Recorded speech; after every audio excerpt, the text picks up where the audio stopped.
Assalamualaikum warahmatullahi wabarakatuh. Selamat datang di mata kuliah Geologi Laut. Semoga dalam kondisi sehat dan tetap semangat menjalani kuliah di semester ini. Sebelum menyaksikan materi dalam video ini, silahkan lakukan presensi di SIAM masing-masing sesuai jam perkuliahan mata kuliah ini. Dan berikut merupakan materi pada pertemuan kali ini. Pada pertemuan kali ini kita akan membahas tentang ada apa dengan lempeng di bumi. Jika kita lihat dalam RPS, ini merupakan pertemuan minggu kedua dengan topik bahasan adalah bagian dasar samudra dan pergerakan lempeng.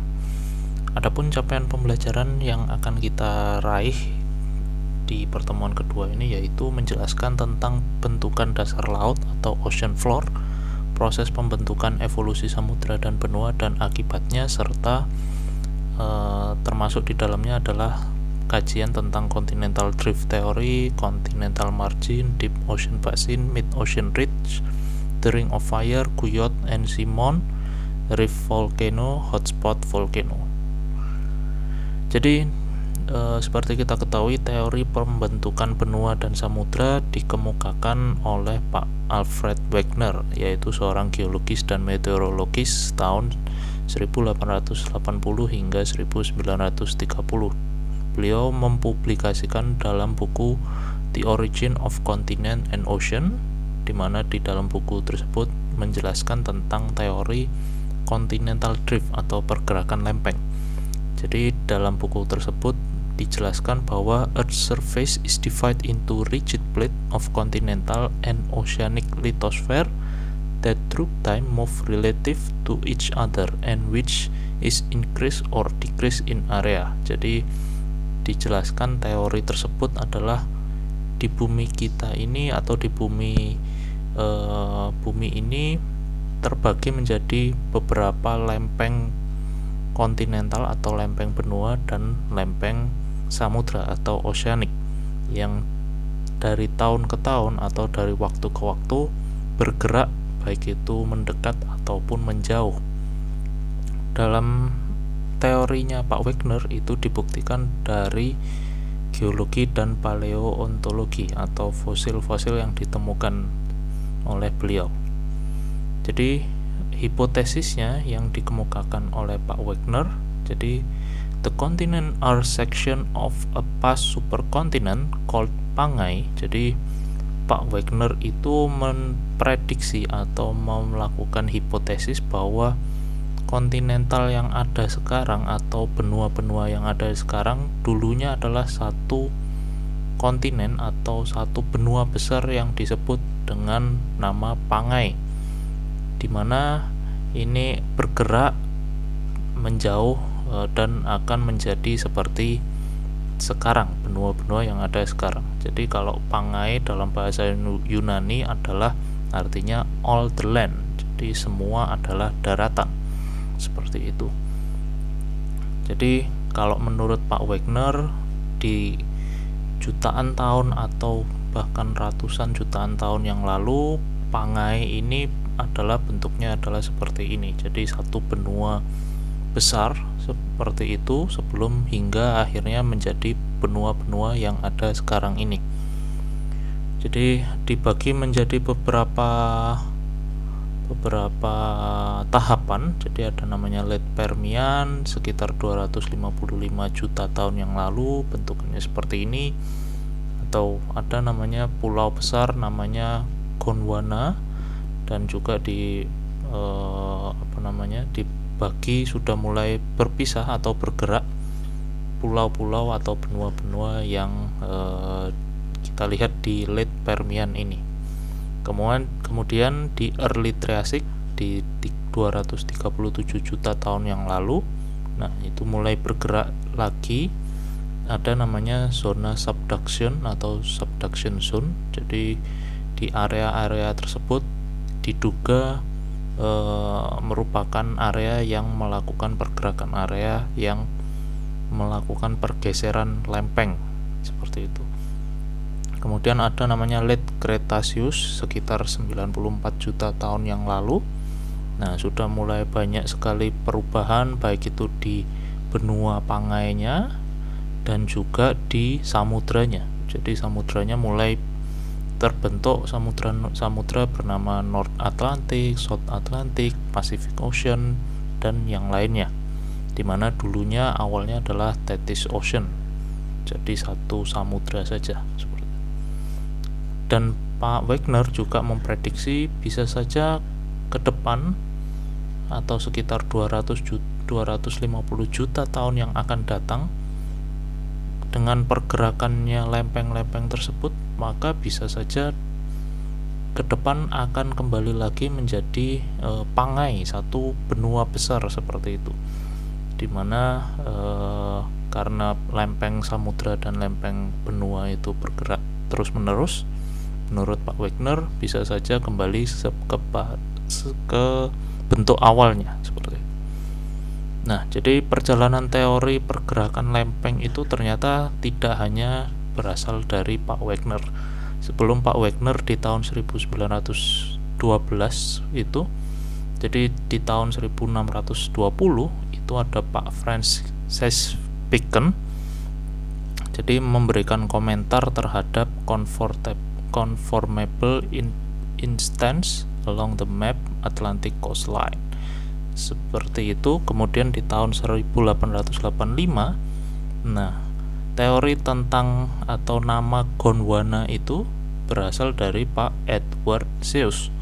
Jadi mengidentifikasi kesamaan tumbuhan fosil yang ditemukan di South Amerika, India, Australia, Afrika, dan Antartika, yang disebutnya sebagai superkontinen. Nah, jadi sebelum awalnya diramu atau dibuat teori oleh Pak Wagner, sebelumnya di tahun 1885 Pak Edward Seuss melakukan penelitian dan menemukan fosil-fosil tanaman di beberapa tempat seperti itu. Kemudian di 1910 ada namanya continental drift yang dikemukakan oleh Pak Frank Bursley Taylor, jadi menjelaskan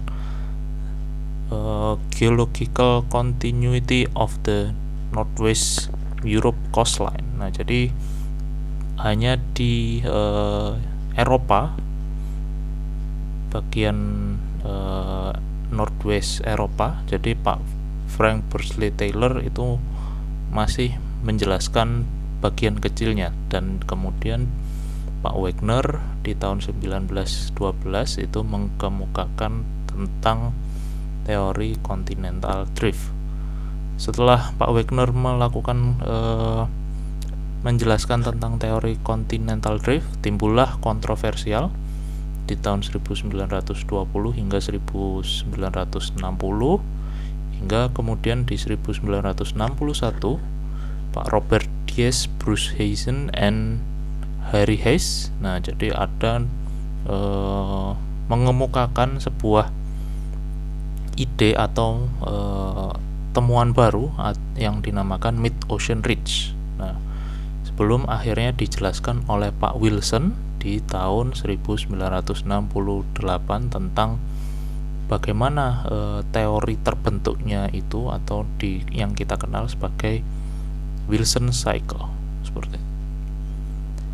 Jadi kembali lagi ke Pak Wagner, jadi continental drift hipotesisnya itu dikaitkan dengan penemuan yang dilakukan. Jadi ada namanya beberapa poin di sini: the fit of the continent, location of past glaciers, kemudian past distribution of climate zone, distribution of fossil, matching geologic unit, dan paleomagnetism. Kita bahas satu persatu. Jadi the fit of continent, nah, sama halnya ketika tadi kita lihat di gambar. Jadi kalau berdasarkan ini fit continent, jadi seperti layaknya puzzle seperti itu. Jadi dulunya Pak Wagner menduga bahwa dulunya adalah sebuah benua itu, atau benua-benua yang ada sekarang itu menjadi satu pangai karena ketika disusun seperti itu ternyata pas antara satu benua dengan benua yang lain. Nah, jadi kalau kita lihat gambar ini, Wagner suggests that continent once fit together and later drift apart. Jadi sebelum akhirnya menjadi benua yang ada sekarang, Pak Wagner mencoba menyusun atau seperti puzzle seperti itu dan ternyata cocok. Itu teori yang pertama atau hipotesis yang pertama. Kemudian yang kedua adalah past glaciation. Jadi ketika Antartika itu meleleh, dulunya itu area Antartika itu diduga satu area yang besar, dimana kalau kita lihat di gambar di pangai reconstruction itu, jadi merupakan bagian dari beberapa benua atau beberapa daerah, yaitu South America, Afrika, India, dan Australia, dimana pada akhirnya mereka atau benua-benua tersebut pecah dari Antartika atau bergerak meninggalkan Antartika menjadi present day atau ketika kita lihat di gambar sebelah kiri. Kemudian ada namanya global surface temperature, jadi dengan melelehnya es dari zaman ke zaman seperti itu. Jadi ada zaman Paleosen, Eosen, Oligocene, Miocene, dan seterusnya. Nah, jadi kita lihat di sana bahwa penurunan suhu di bumi itu cenderung drastis. Nah, jadi temperaturnya akan semakin hangat seperti itu. Kemudian distribution of climate zone. Nah, jadi Pak Wagner menemukan bukti perubahan atau found climate evidence. Jadi bukti cuaca dari yang pertama coal deposit atau batu bara, kemudian yang kedua desert sand dune atau padang pasir, salt deposit from evaporative lake, deposit garam, dan yang terakhir terkait coral reef, terumbu karangnya. Jadi kalau dipetakan sebelah kanan seperti itu, jadi di beberapa daerah ditemukan banyak sekali kesamaan terkait batu baranya, padang pasirnya, kemudian deposit garamnya, kemudian terkait terumbu karangnya juga. Jadi kita bisa lihat ternyata sama atau ternyata sebenarnya memang membuat prediksi yang dilakukan oleh Pak Wagner itu benar adanya. Nah, kemudian terkait juga bukti distribusi fosil. Nah, jadi sudah dijelaskan ini di mata kuliah yang lain. Ternyata ditemukan juga bukti-bukti fosil di beberapa daerah atau di beberapa benua yang diduga juga memperkuat hipotesis dari Pak Wagner ini. Kemudian terkait tadi pergerakan kutub bumi atau polar wander. Nah, jadi bisa dilihat nanti videonya di situ linknya. Jadi kutub magnet atau magnet yang ada di bumi itu berasal dari kedua kutubnya. Nah, jadi itulah yang membuat kutub selalu berada di utara dan di selatan bumi kita itu. Jadi di sisi yang lain atau di zaman ketika bergesernya zaman, maka benua-benua yang lain akan bergeser atau bergerak sesuai dengan yang ada sekarang. Jadi pergerakan kutub buminya itu juga akan mempengaruhi pergerakan dari benua-benua yang ada sekarang. Kemudian terkait fosil ya sama. Jadi ditemukan fosil of Mesosaurus di South America dan Afrika. Kemudian matching geologic unique. Nah, jadi sama halnya dengan yang tadi. Jadi kembali ke puzzle tadi. Jadi ada namanya Proterozoic Mountain Belt dan Archean Crust. Jadi ternyata tipikal geologinya itu sama di beberapa daerah, sehingga ini memperkuat dugaan dari Pak Wagner. Tetapi banyak sekali kritik dan sangkalan yang terhadap ide Pak Wagner ini. Jadi Pak Wagner sudah menjelaskan banyak hal dari temuan-temuan yang beliau lakukan, tetapi pertanyaannya adalah tidak bisa menjelaskan bagaimana dan kenapa benua itu bergerak atau drifted. Jadi yang itu baru dikemukakan atau dijelaskan teorinya oleh Pak Wilson di 1968 oleh Pak Wilson terkait teori continental drift seperti itu. Jadi ini mungkin juga sudah pernah melihat gambar ini di mata kuliah yang lain terkait global plate tectonic. Jadi di bumi kita ini banyak sekali lempeng-lempeng benua dan lempeng samudra yang mengelilingi setiap wilayah di bumi kita. Jadi dari situ teorinya Pak Wilson membagi menjadi beberapa pergerakan lempeng bumi. Yang pertama adalah divergent plate boundary atau bersifat konstruktif, jadi bergerak ke arah yang berlawanan, baik itu sesama lempeng oceanic atau lempeng samudra atau sesama lempeng kontinental atau yang lainnya. Nah, jadi pergerakan lempeng yang pertama adalah divergent ke arah yang berlawanan. Kemudian yang kedua adalah konvergen ke arah yang sama yang bersifat destruktif. Jadi bergerak ke arah yang sama atau ke titik yang sama seperti itu. Kemudian yang ketiga adalah pergerakannya adalah transform. Jadi hanya berpapasan saja, move past one another. Jadi pergerakan lempengnya adalah berpapasan seperti itu.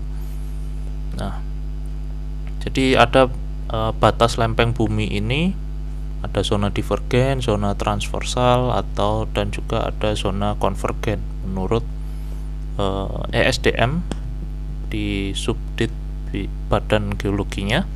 Nah, jadi kita bisa lihat di sini pergerakan lempeng yang ada di bumi.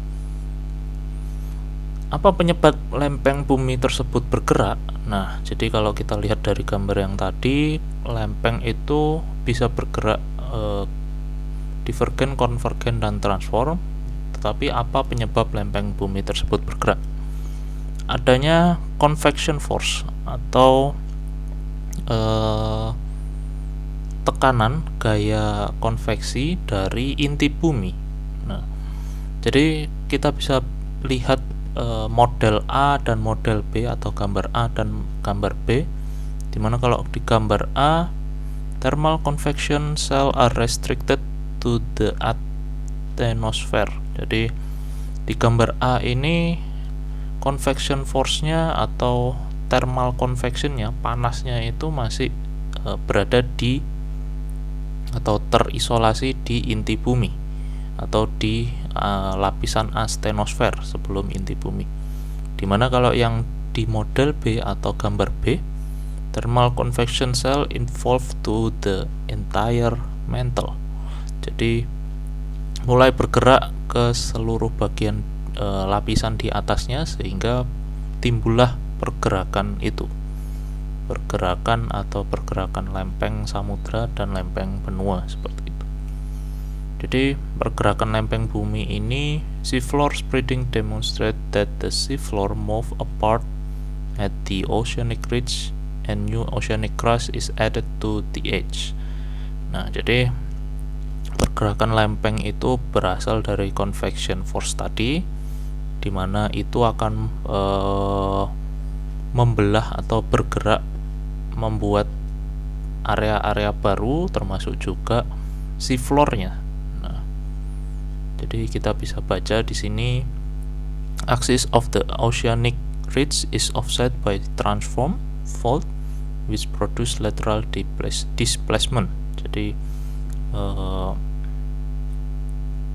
sumbu ataupun lempeng oceanic, lempeng samudra itu bergerak transform. Nah, transform hanya berpapasan yang membuat pergeseran. Kemudian various oceanic ridge indicate tension, continental mountain indicate compression force are squeezing the land together. Nah, jadi pergerakan itu membuat atau membuka samudra baru atau lempeng baru atau ya area baru, di mana juga ketika di daratannya, kontinentalnya itu akan membuat benua atau daratannya menjadi pegunungan atau menabrak, karena saling menabrak itu akan membuat daratan baru atau force are squeezing, jadi di squeeze seperti itu. Nah, jadi si floor spreadingnya seperti ini. Jadi secara gambar ini bergerak ke arah yang berlawanan sehingga ada namanya mid ocean ridge seperti itu, yang dikemukakan sebelum Pak Wilson itu, dimana ini akan membuka samudra baru. Kemudian ini adalah teori yang dikemukakan oleh Pak Wilson atau penjelasan oleh Pak Wilson, di mana ini juga sudah dijelaskan di mata kuliah yang lain terkait itu. Jadi pembukaan atau pergerakan lempeng itu membuat sebuah daerah atau lautan samudra baru, di mana suatu saat mungkin ketika pergerakannya akan bergerak ke arah yang berlawanan, maka akan membuat daratan yang baru atau daratan pegunungan yang baru di satu sisi, seperti itu. Kemudian ini sama halnya dengan yang tadi gambarnya, mungkin kita bisa lanjutkan lagi. Nah, konsekuensi dari pergerakan lempeng. Jadi Pak Wilson ini menjelaskan bahwa prosesnya terkait samudra baru ataupun penutupan samudra yang ada. Nah, jadi Pak Wilson ini istilahnya menjelaskan bagaimana Pak Wagner, teorinya Pak Wagner yang sudah ada sebelumnya. Jadi membaginya menjadi beberapa stage. Stage A embryonic, stage B juvenile, stage C mature, stage D declining, stage E terminal, dan stage F shattering. Nah, jadi menjelaskan juga beberapa bentuk yang ada atau motionnya bagaimana oleh Pak Wilson. Jadi kalau kita lihat gambar-gambar ini, ternyata di beberapa daerah di bumi kita ini ternyata merupakan bentuk-bentuk dari pergerakan lempeng yang ada di bumi kita. Kemudian di sini ada the edge of the oceanic crust. Nah, jadi kalau kita lihat ini adalah dari NOAA. Jadi kita bisa melihat umur dari lempeng tersebut. Jadi ada 0 sampai 280, dimana kalau kita lihat satuannya adalah million years. Nah, lempeng-lempeng di bumi kita ini ternyata umurnya bervariasi. Ada yang muda, ada yang sudah sangat tua, seperti itu. Kemudian yang tadi mature stage, contohnya adalah the Atlantic Ocean atau Samudra Atlantik. Nah, ini foto yang diambil oleh NOAA, dan juga kita bisa lihat di sini umur dari lempeng yang ada di Samudra Atlantik, seperti itu. Nah, di bagian yang lain itu memasuki fase declining atau di yang warna merah ini. Jadi di beberapa benua, di beberapa tempat itu ada namanya declining stage, seperti itu yang warna merah. Kemudian ini adalah animasi tentang rifting. Nah, jadi ketika bergerak ke arah yang berlawanan, nah otomatis membuat area-area yang baru, kemudian semakin lama pembukaannya akan membuat samudra yang baru. Kemudian ini adalah proses pembentukan kerak samudra. Nah, dimana ini bisa dilihat lebih lanjut terkait videonya atau animasinya di link tersebut. Kemudian ada juga di laut ada namanya gunung berapi. Nah, perbedaannya adalah antara seamount dan guyot. Ketika seamount itu adalah gunung berapi yang belum sampai keluar ke permukaan laut. Ketika sudah mencapai permukaan laut akan bernama volcanic island. Ketika sudah sampai di permukaan laut, lama kelamaan akan terjadi namanya erosi. Nah, di mana erosi atau marine erosion akan menggradasi yang ada di atas permukaan laut sehingga nanti akan berbentuk seperti guyot. Nah, jadi kalau dari bentuk antara seamount dan guyot itu sangat berbeda. Ketika seamount itu gunung berapi yang aktif di dasar laut tetapi belum sampai ke permukaan, sedangkan guyot itu bentukannya akan lebih datar seperti itu. Kemudian di dasar laut atau seafloor itu dibagi menjadi 3, ada continental margin, deep ocean basin, dan mid ocean ridge. Dimana continental itu ada continental shelf, slope, rise. Deep ocean basin itu ada abyssal plain, abyssal hill, seamount, deep sea trench. Seperti itu. Jadi berdasarkan deskripsinya atau sub-subnya itu, maka kita bisa lihat di gambar mana yang seamount, mana guyot, atau mana abyssal plain, abyssal hill, dan seterusnya. Begitu juga yang gambar seperti ini, ada namanya continental shelf, continental slope, ada trench, dan yang lainnya. Dan itu, terima kasih. Begitulah materi dalam pertemuan kali ini. Jika masih ada yang dibingungkan atau ingin ditanyakan, silahkan tuliskan komentar di bawah video ini. Terima kasih. Wassalamualaikum warahmatullahi wabarakatuh.